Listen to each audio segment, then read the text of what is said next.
Hello friends, welcome to my channel. আজকে আমি বানাচ্ছি মিক্স ভেজ। তো মিক্স ভেজের জন্য দেখতে পাচ্ছেন আমি সবজিগুলো আলাদা আলাদা করে কেটে ভেজে রেখেছি। এই দেখুন,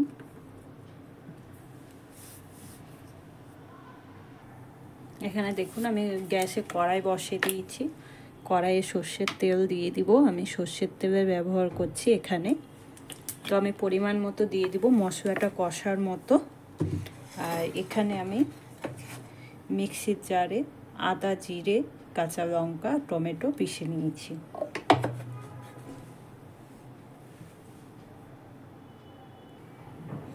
তো বন্ধুরা, এখানে আমার কড়াই তেল গরম হয়ে গেছে। তেলে আমি একটা তেজপাতা, দুটো শুকনো লঙ্কা আর অল্প একটু পাঁচফোড়ন দিয়ে দেবো। এবার যে আমি মশলাটা পিষে রেখেছি মশলাটা এর মধ্যে দিয়ে দেবো।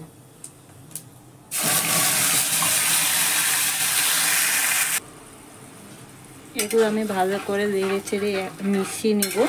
দিয়ে এর মধ্যে আমি পরিমাণ মতো লবণ, যেহেতু আমি সবজিগুলো ভেজেছি বিনা লবণে, 1 থেকে 1.5 চামচ লবণ। আপনারা আপনাদের স্বাদ অনুযায়ী লবণ দেবেন। এখানে অর্ধেক চামচ হলুদ আর অর্ধেক গরম মশলা দিয়ে এবার আমি মশলাটাকে ভালো করে কষে নেব।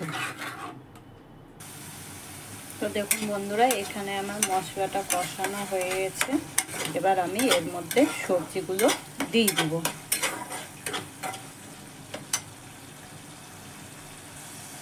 বন্ধুরা, এর মধ্যে আমার ভেজে রাখা সবজিগুলো একে একে দিয়ে দেব। দিয়ে আবার ভালো করে কষে নেব একসাথে সব।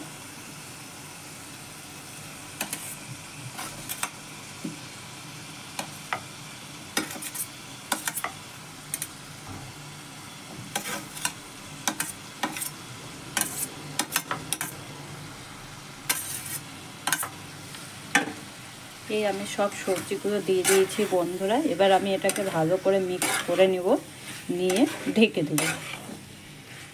তো বন্ধুরা, আজকের রেসিপি আপনাদের কেমন লাগলো লাইক, কমেন্ট, শেয়ার করবেন এবং সাবস্ক্রাইব করবেন। আর নতুন নতুন ভিডিও পাওয়ার জন্য সাথে থাকবেন। তো বন্ধুরা, এবার আমি সবজিটাকে 10 থেকে 15 মিনিটের জন্য ঢেকে দেব মশলাটা ভেতরে যাওয়ার জন্য। তো আমি 10 থেকে 15 মিনিট পর আবার ঘুরে এসে আপনাদের দেখাচ্ছি।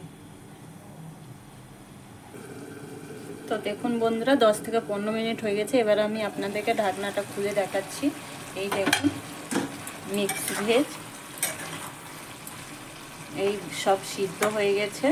তো এবার যে আমার ভেজে রাখা পনিরটা আছে সেটা আমি এর মধ্যে দিয়ে দেবো।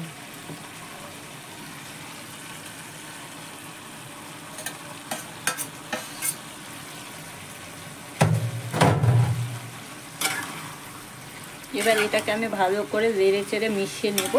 নিয়ে আবার 2 থেকে 3 মিনিটের জন্য সবজিটাকে ঢেকে দেব পনিরগুলো মিক্স হওয়ার জন্য। তা আপনাদেরকে আমি 2 থেকে 3 মিনিট পরে খুলে দেখাচ্ছি। তো বন্ধুরা, 2 থেকে 3 মিনিট হয়ে গেছে। এবার আমি আপনাদেরকে খুলে দেখাচ্ছি সবজিটা। এই দেখুন, মিক্স ভেজ আমার কমপ্লিট। তো বন্ধুরা, আজকের মতো এই ছিল আমার ভিডিও। তো আজকের মতো আমি এখানেই শেষ করছি। আবার দেখা হবে পরের ভিডিওতে। থ্যাংক ইউ বন্ধুরা।